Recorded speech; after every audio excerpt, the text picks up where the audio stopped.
أعوذ بالله من الشيطان الرجيم. بسم الله الرحمن الرحيم. يا أيها المدثر قم فأنذر وربك فكبر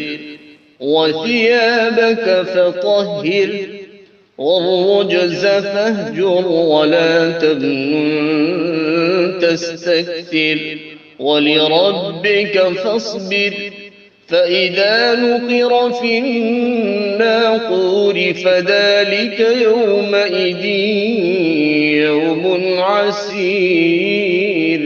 على الكافرين غير يسير. ذرني ومن خلقت وحيدا وجعلت له مالا ممدودا وبنين شهودا ومهدت له تمهيدا ثم يطمع أن أزيد كلا إنه كان لآياتنا عنيدا سأرهقه صعودا إنه فكر وقدر فقتل كيف قدر ثم قتل كيف قدر ثم نظر ثم عبس وبسر ثم أدبر واستكبر فقال إن هذا إلا سحر يؤثر إن هذا إلا قول البشر سأصليه سقر وما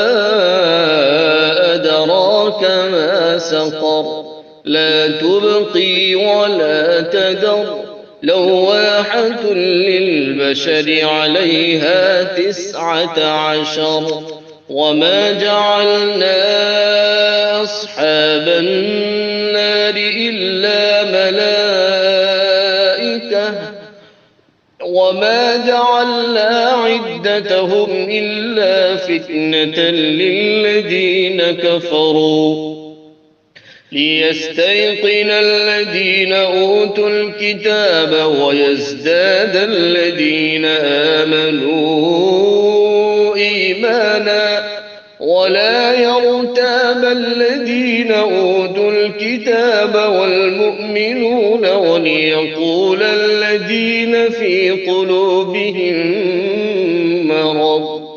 وليقول الذين في قلوبهم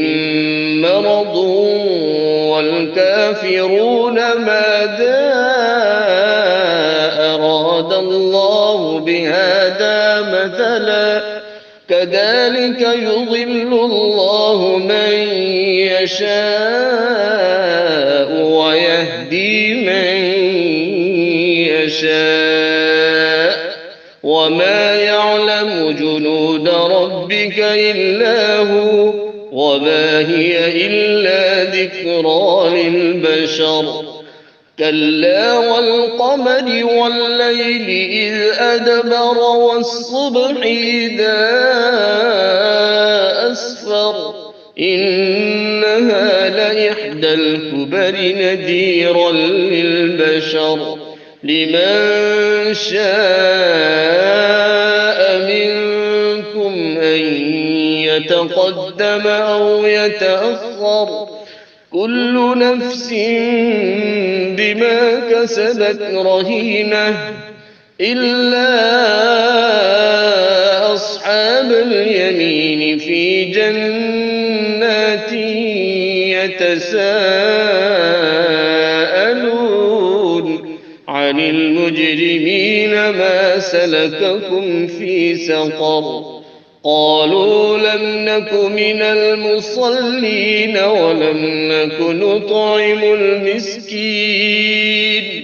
وكنا نخوض مع الخائضين وكنا نكذب بيوم الدين حتى أتانا اليقين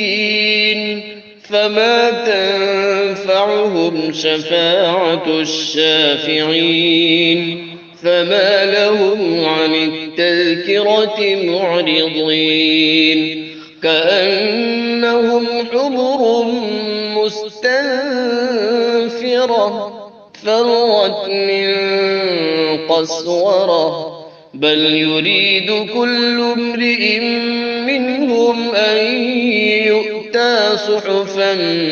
منشرة كلا بل لا يخافون الآخرة كلا إنه تذكرة فمن شاء ذكره وما يذكرون إلا أن يشاء الله هو أهل التقوى وأهل